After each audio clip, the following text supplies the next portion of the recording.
What if I told you your iPhone can answer calls automatically without you touching the phone? Most iPhone users have no idea this feature exists. In the next 2 minutes of this video, I will show you exactly how to turn on this feature, and by the end, your phone will start answering calls automatically. You might think this feature is not important until you find yourself in a situation where it cannot answer calls, neither make calls when you needed them the most. Without wasting time, let's get started.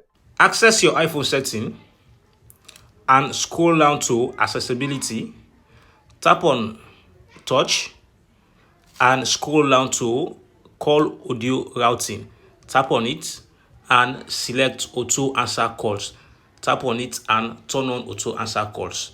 Now below here you can set the time, either be seconds or minutes you want your phone to ring before auto answer take over. You can even set it to 4 seconds, 5 seconds or below 5 seconds. Yes, depending how many seconds you want it to ring before answering your call. This is actually simple and it's a life-saving feature. If you find this video useful, do well to subscribe to this channel, like this video, drop an opinion and stay connected for more.